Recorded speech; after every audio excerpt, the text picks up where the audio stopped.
Good afternoon. This is a one-week review of the Black Swift assisted knife from Cold Steel. This is actually 22AB Swift 2. So in the nomenclature of Cold Steel, it's often referred to as the Swift 2. For comparison, there's the identification on the box. Here's the identification on the box for the Swift 1, which is the blade without the DLC coating.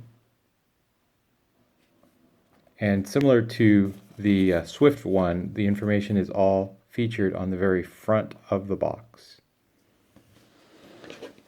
In the earlier video, here's the Swift 1.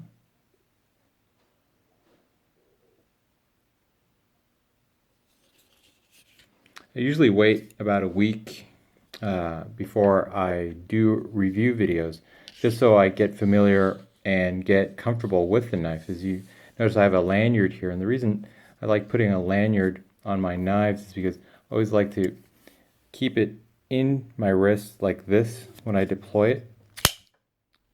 And certainly with the Swift, because it's an assisted, the blade just comes dancing out of the handle. Do that again for you guys. There it is, very fast. Now, here is my only critique about the Black Swift 2 is the DLC coating really picks up fingerprints really quickly. So if you decide to use this as an EDC, my advice is to carry a cloth or a microfiber with you so you can clean off the fingerprints. It's usually my thumbprint, when I'm doing some close-up work, and I tend to keep my thumb up here at the very top on the ridge, or pressing right up against the thumb stud here. It's usually I'm doing something delicate.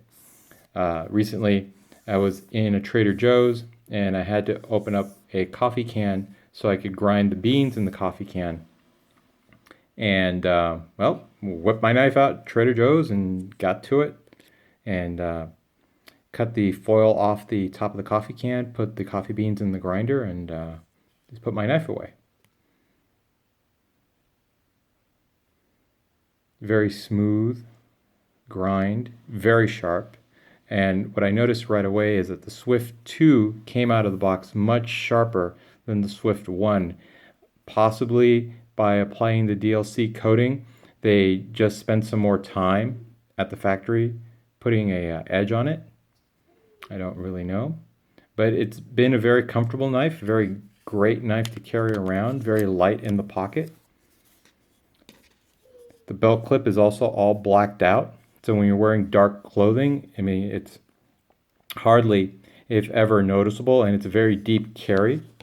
Usually I tuck the paracord down into the pocket, and this plunges right into the pocket as well, and the only thing noticeable is like this ridge right up here. Very satisfied with this knife. Here's the Swift 1. And really, I don't know where to go from here. This may just be the last knife I buy for a very long time. It fulfills everything I need in a knife. It's a very top performer, and I've been very, very happy with it. However, if Cold Steel does decide to make an XL version, I'm all over it. Bring on a 5.5-inch version of the Swift 1 and 2, and I'm sure some of you would like to see that as well. I appreciate your comments. Look forward to speaking with you online, and I'm going to make another video featuring this knife as well today. Take care. Bye-bye.